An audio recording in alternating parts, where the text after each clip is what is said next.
trong thua slide ad lươn bài tờ nà chẳng ai thế bông bông nó này AIអាចជួយយើងបានជំរាបសួរក៏ដូចជាស្វាគមន៍បងប្អូនគ្នាសម្រាប់ការមកកាន់ channel របស់ខ្ញុំសូមជួយ subscribe ក៏ដូចជាចូល comment លេខផងដែលនៅទីនេះពួកយើងនឹងធ្វើការជជែកចែកម្លែកគ្នាពាក់ព័ន្ធជាមួយនឹងចំណេះដឹងស្ដីពីបច្ចេកវិទ្យា AI ក្នុងគោលបំណងចង់ឲ្យបងប្អូនប្រជាជនខ្មែរយើងនឹងគាត់យល់ដឹងនិងអាចប្រើប្រាស់ AI បានទូយ៉ាងដូចជា ChatGPT ដើម្បីទាញយកប្រយោជន៍ពីវាច្រើនផុតតាមដែលអាចធ្វើទៅបានបងប្អូនគ្នាដើម្បីធ្វើ slide មួយមិនមែនជារឿងសាមញ្ញទេបើអត់ជាពិសេសបើសិនជាយើងធ្វើ slide ពាក់ព័ន្ធជាមួយនឹងការចែកម្លែកយើងទៅគិតតាំងពីមាតិកាយើងទៅគិតទៅខ្លឹមសារនៃមាតិកានីមួយៗយើងទៅគិតទៅយករូបអីមកដាក់ត្រូវលេងគេហៅថា animation ឬក៏ effect បែបណាដើម្បីឲ្យ slide របស់យើងកាន់តែស្អាតងាយយល់ហើយនឹងតាក់ទាញប៉ុន្តែឥឡូវនេះគឺ AI អាចជួយធ្វើយើងបានហើយធ្វើលឿនទៀតបងប្អូនអ្នកគ្នាអូខេឥឡូវមកចាប់អារម្មណ៍លើកុំព្យូទ័រមួយខ្ញុំបងប្អូនគ្នាឥឡូវខ្ញុំបើក ChatGPT យើងឡើងមកហើយអីដែលខ្ញុំចង់ធ្វើជាងគេនោះគឺអូម៉ាថាខ្ញុំកំពុងគិតថាចង់ចែកម្លែកពាក់ព័ន្ធជាមួយនឹងមេរៀនរបៀបក្នុងការប្រើ ChatGPT អញ្ចឹងខ្ញុំទៅសួរ ChatGPT សិនថាគួរតែរៀបចំលំដាប់ដោយមេរៀននឹងមិនអញ្ចឹងខ្ញុំសួរវាអូម៉ាថាខ្ញុំដាក់ថា provide list of content បាទ list of content to develop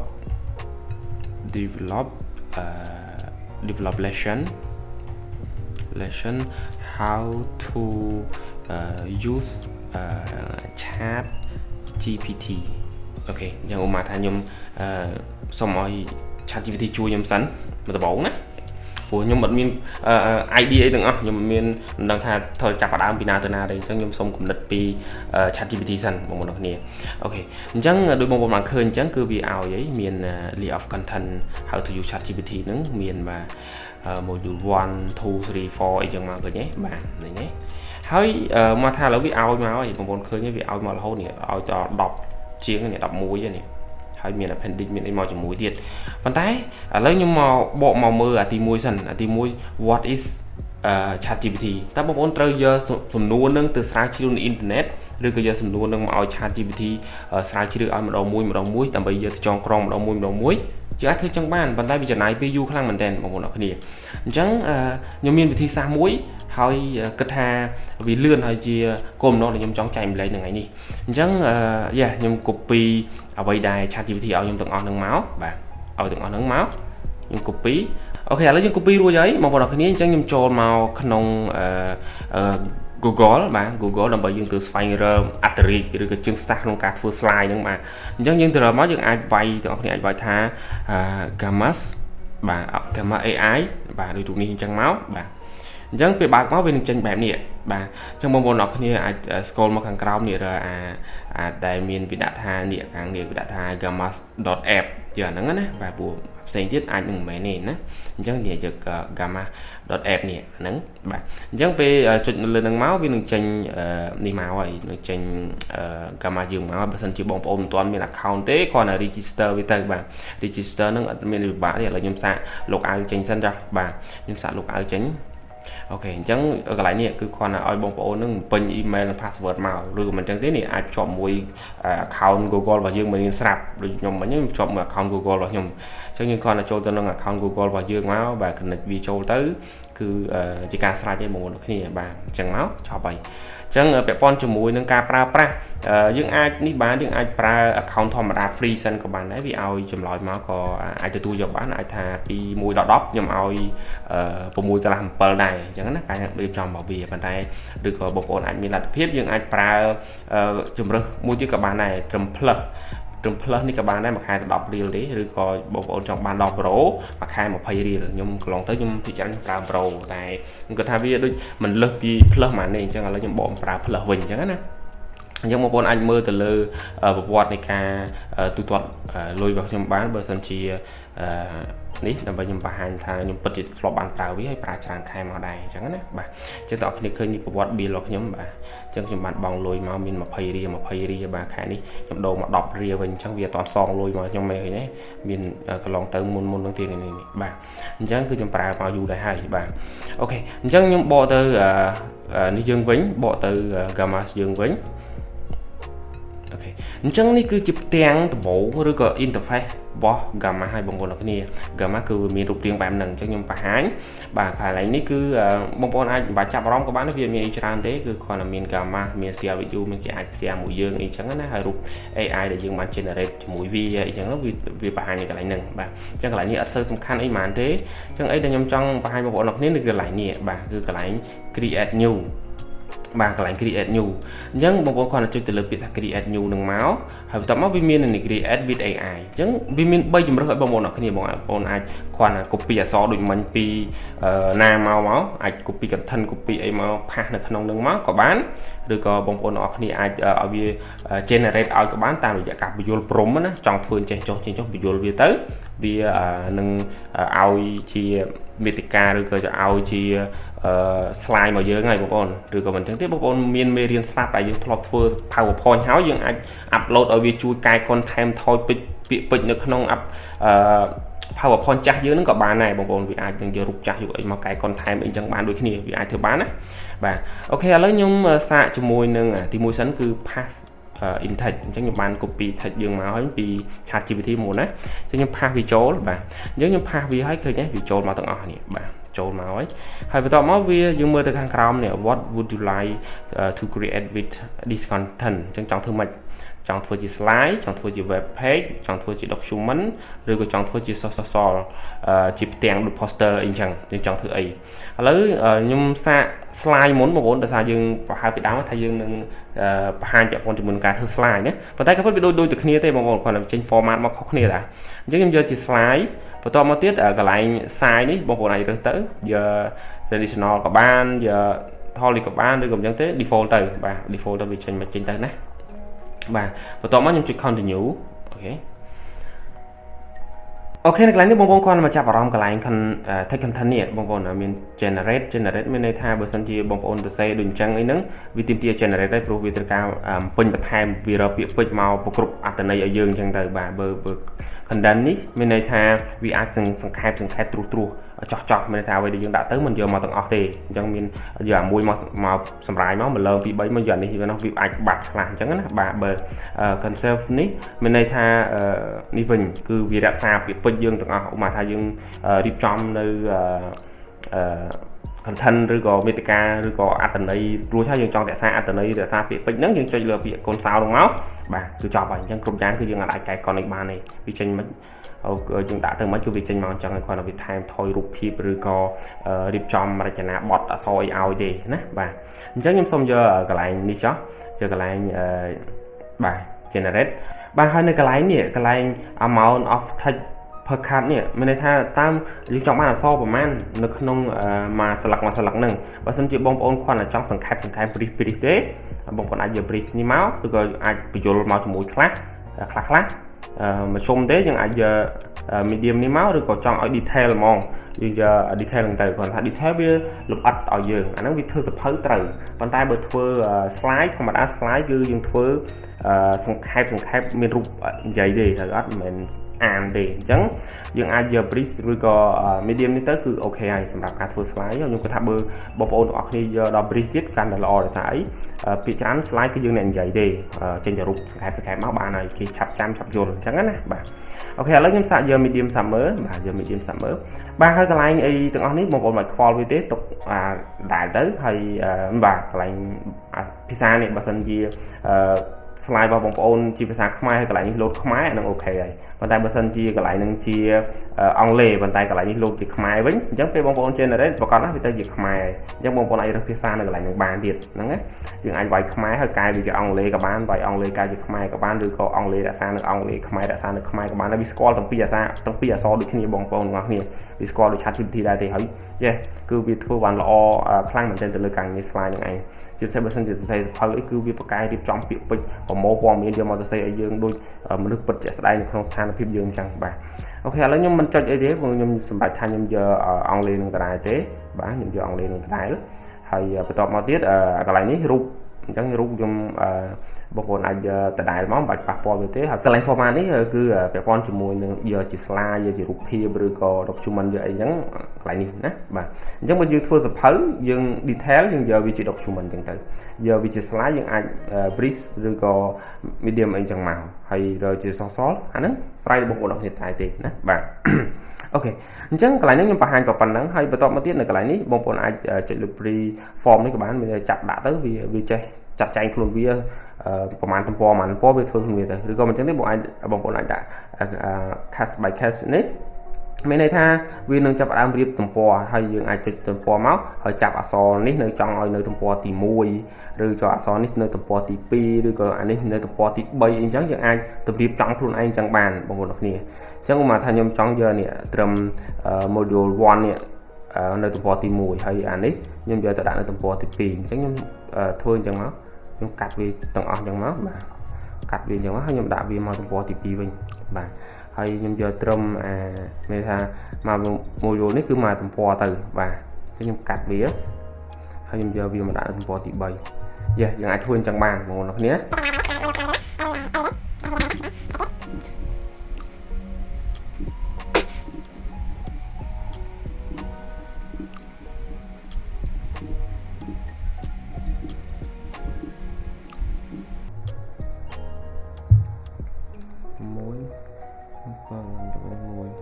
អូខេអញ្ចឹងបើសិនជាយើងដាក់ឲ្យយើងលើសអញ្ចឹងយើងអាចលុបទំព័រនេះចោលបានបងប្អូនគ្នាបាទយើងអាចលុបទំព័រចោលទៅកុំឲ្យវានៅទៅទេហើយយើងចាប់វាអូខេអញ្ចឹងនេះគឺជាអ្វីដែលខ្ញុំរៀបចំព្រោះខ្ញុំចង់ឲ្យវាកាត់មកទំព័រអញ្ចឹងឬក៏បងប្អូនអាចយកកន្លែង preform វិញក៏បានវាចាត់ចែងខ្លួនវាទៅអញ្ចឹងណាបាទអូខេឥឡូវខ្ញុំចង់អញ្ចឹងហើយទាំងអស់វាមាន14ទំព័រដែលបងប្អូនមកឃើញអញ្ចឹងហើយខ្ញុំចុចយកពាក្យថា continue បាទចុចលើពាក្យ continue បាទសម្រាប់កន្លែងនេះគឺកន្លែងរើស style របស់ slide បងប្អូនគ្នាចង់បាន background ពណ៌ខ្មៅឬក៏បងប្អូនចង់បាន background បែបពណ៌អញ្ចេះលេង highlight អញ្ចេះឬក៏អីបងប្អូនអាចរើសទៅណាឆ្លាញ់អាណាយកហ្នឹងទៅបាទវាមានច្រើន style អញ្ចឹងមានមួយ style គឺដូរពណ៌ដូរ font មួយ style ដូរពណ៌ដូរ font អញ្ចឹងបងប្អូនមើលទៅឆ្លាញ់ជាមួយណាគឺជាចំណងចំណុចចិត្តបងប្អូនអរគ្នាប៉ុន្តែខ្ញុំ recommend ឲ្យយកប្រភេទជា professional ទៅដើម្បីមកថាបើយើងធ្វើសម្រាប់តែខ្លួនឯងវាមិនអីទេបើយើងធ្វើការយកវាដើម្បីធ្វើការបង្ហាញចំណានឬក៏ចែកម្លែកអីយើងយក professional ទៅវាមើលទៅវា clean clear ស្អាតអញ្ចឹងណាបាទអញ្ចឹងខ្ញុំមកថតតែខ្ញុំយកមួយនេះបាទខ្ញុំយកបែបអញ្ចឹងហើយបន្តមកទៀតខ្ញុំជួយយកពាក្យថា generate បាទខ្ញុំចុចយកពាក្យ generate អញ្ចឹងគឺគ្រប់យ៉ាងគឺរួចការងារខ្ញុំខ្ញុំគ្រាន់តែអង្គុយចាំវាទេបាទអង្គុយចាំទៅលើ AI ធ្វើការធម្មតាវាចំណាយពេលមិនយូរប៉ុន្មានទេបងប្អូនអរគ្នាមិនដល់5នាទីទេវាអាស្រ័យទៅតាមទំព័ររបស់យើងហើយដូចខ្ញុំប្រើនេះប្រើ account plus នេះគឺអាច generate បាន20ទំព័រការខ្ញុំប្រើPro ខ្ញុំអាច generate បានដូចជា50ម្ដង60ទំព័រម្ដងច្រើនពេលហ្នឹងបាទអូខេឥឡូវឃើញហើយវាចាប់ផ្ដើមធ្វើការហើយបងប្អូនអរគ្នាអញ្ចឹងដូចបងប្អូនបានឃើញជាក់ស្ដែងអញ្ចឹងគឺចេញមកឆ្វាច់មកហ្មងលឿនខ្លាំងមែនទែនបាទហើយចាំមើលមើលឥឡូវវាចូលដល់ទំព័រទី10ហើយបាទចូលដល់ទំព័រទី10ហើយដូចជាមិញមានប្រហែល14ទំព័រទៅគាត់អូខេអញ្ចឹងដល់12ហើយបាទអញ្ចឹងវាមិនមែនស្គាល់តែអក្សរអង់គ្លេសខ្ញុំបញ្ជាក់ទៀតបងប្អូនគ្នាវាស្គាល់ទាំងអក្សរខ្មែរទៀតអញ្ចឹងបងប្អូនអាចទៅសេមាតិកាជាអក្សរខ្មែរមកហើយយកវាមកក្នុងនឹងមកក៏វាអាចរកព័ត៌មានមកទៅតាមមាតិការបស់បងប្អូនអរគ្នាដែរឥឡូវចប់ហើយបងប្អូនអរគ្នាអញ្ចឹងអីដែលយើងត្រូវធ្វើគឺយើងទៅមើលម្ដងមួយមកនេះ slide របស់យើងបាទអញ្ចឹងទី1គឺ mastering chat GPT guide បាទ complete guide អញ្ចឹងវាមាននិយាយថា start ចំណុចទី1ត្រូវធ្វើអីទី2ត្រូវធ្វើអីទី3ត្រូវធ្វើអីទី4ត្រូវធ្វើអីបាទហើយមាននេះគេនេះវារៀបចំជា slide មេរៀនឲ្យយើងហ្មងឃើញបងប្អូនអរគ្នាឃើញទេអញ្ចឹងបើសិនជាបងប្អូនចង់កាយកុនក៏អាចកាយកុនបានដែរឧបមាថាខ្ញុំកន្លែងនេះខ្ញុំអត់ចង់បានពាក្យថា Microsoft account នេះទេអញ្ចឹងខ្ញុំអាចលុបវាចោលខ្ញុំអាចលុបពាក្យនឹងចោលទៅអញ្ចឹងមកខ្ញុំដាក់សញ្ញាចុចមួយមកក៏អាចធ្វើបានដែរកាយកុនបានធម្មតារូបនេះខ្ញុំអត់ពេញចិត្តរូបនោះទេខ្ញុំអាចដូររូបបានបាទខ្ញុំអាចដូររូបបានយើងដូររូបអីផ្សេងមកក៏យើងអាចដូរបានដែរអញ្ចឹងណាឬក៏យើងអាចតែថាខ្ញុំរូបនោះខ្ញុំចង់បានហើយប៉ុន្តែខ្ញុំចង់ឲ្យដាក់វាមកខ្ញុំចង់ឃើញកែវទឹកជាងយើងអាចកាយកុនទីតាំងរូបបាននេះណាឃើញអត់បាទយើងអាចធ្វើអញ្ចឹងបានបាទ កន្លែងហ្នឹងហើយអានេះទម្រង់អញ្ចឹងបើសិនជាបងប្អូនគិតថាខ្ញុំអត់ចង់បាន style អញ្ចឹងឯងអាក្រក់មើលពេកខ្ញុំចង់បានធ្វើបែប style ផ្សេងបងប្អូនអាចនេះវាបានអាចយកមើលម្ដុំនេះបាទមើលម្ដុំហ្នឹងឥឡូវខ្ញុំថាខ្ញុំចង់បាន style ផ្សេងខ្ញុំអាចចុចលើពាក្យថា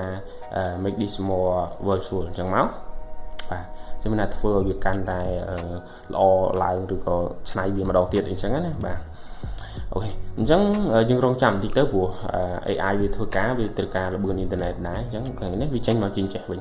បាទវាចេញមកជាទម្រង់បែបចេះវិញមាន create account ដំបូងគេត្រូវបង្កើត account បាទបន្ទាប់មកជ្រើសរើស plan យើងចង់ប្រើមួយណា free ឬក៏$20បន្ទាប់មកទៀតយើងទៅស្វែងយល់ពី interface របស់វាបន្ទាប់មកយើងទៅ customize កន្លែងនេះវានេះកន្លែង response វានេះ folder អីអញ្ចឹងណាបាទឃើញទេវាឲ្យវាមកស្រាប់អញ្ចឹងយើងស្វែងយល់ដល់ពីមេរៀនហ្នឹងហើយបងប្អូនមើលទៅយល់ហើយនេះដោយសារតែយើងមានបទពិសោធន៍ក្នុងការប្រើប្រាស់វាស្រាប់ហើយគេដាក់ដៅចំណុចឲ្យអញ្ចឹងទៀតយើងដឹងថាគួរនិយាយពីណាទៅណាទៅគេអញ្ចឹងយើងមើលមកនេះបាទទាំងអស់ឃើញទេបងប្អូនចង់ធ្វើអីក៏បានដែរចង់ធ្វើឡើងវិញក៏បានដែរឧទាហរណ៍ខ្ញុំមិនពេញចិត្តអញ្ចឹងឯងខ្ញុំចង់ឲ្យវាគិតឡើងវិញត្រង់ចំណុចនេះអញ្ចឹងខ្ញុំចង់ឲ្យវាគិតឡើងវិញនេះខ្ញុំចុចកន្លែង AI នឹងមកបាទហើយយើងអាច improve writing នេះមកឲ្យវាគិតឡើងវិញម្ដងទៀតបាទឬក៏ធ្វើឲ្យកាន់តែប្រសើរឡើងទៅលើការសរសេរហ្នឹងយើងអាចចុចលើនឹងបានបាទចុចទៅវាទៅខ្ញុំសាកមើលអូខេអញ្ចឹងវាចាប់ផ្ដើមធ្វើការទៀតហើយបងប្អូនគ្នាឃើញទេអញ្ចឹងយើងចាំវាបន្តិចទៅវាកែមកទៅជាអញ្ចឹងវិញអូខេឃើញទេ slide របស់យើងរួចរាល់ហើយបងប្អូនអាចចុចនេះក៏បានដែរចុច present អញ្ចឹងចេញមកវា full screen នៅលើនឹងឲ្យយើងឃើញហ្មងអញ្ចឹងបើសិនជានេះបងប្អូនអាចមានmouse pointer នេះអញ្ចឹងបញ្ជាទៅបងប្អូនមួយខ្ញុំចុចឃើញទេវីដេ